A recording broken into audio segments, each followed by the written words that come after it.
In Bahrain, people have taken to the streets outside the capital, Manama. They burnt the US flag as they protested its support for the ongoing crackdown.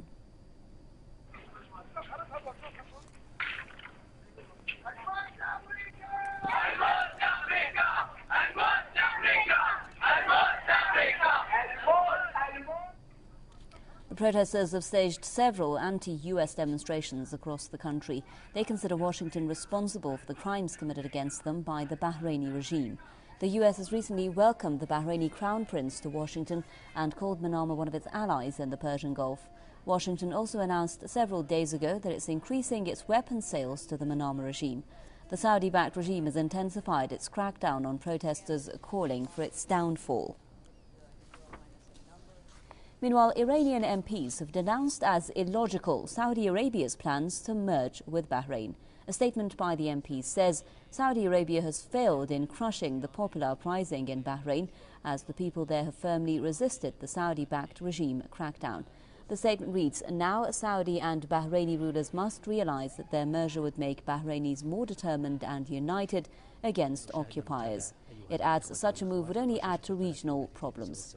Saudi Arabia is to announce the plan during a meeting of the Persian Gulf Cooperation Council on Monday. Reports say Riyadh is planning to give Bahrain internal political autonomy while staying in charge of the country's military affairs. Bahrain's opposition has already rejected the initiative. Colin Cavell is a former assistant professor of the University of Bahrain, joining me now via Skype from Seattle, Austin, to share his thoughts with us.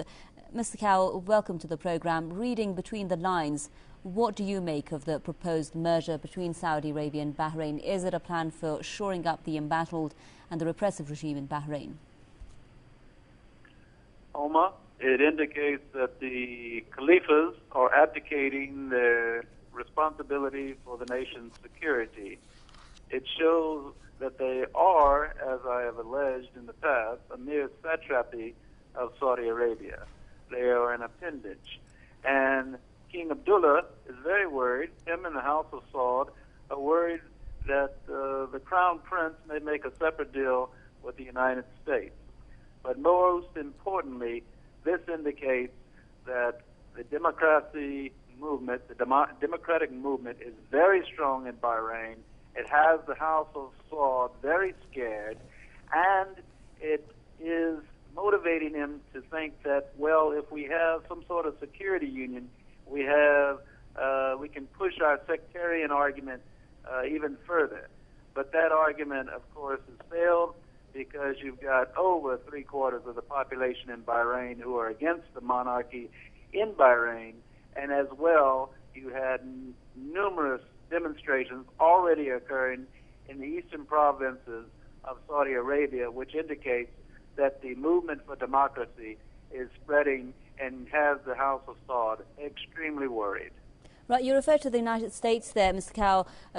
Some activists that we've been speaking to are saying that this move by Saudi Arabia could not have been made without the consent and approval of the US, and some of them went even further, saying that this was an order given by the United States to Saudi Arabia. What do you think about the US's role in this measure that has been adopted?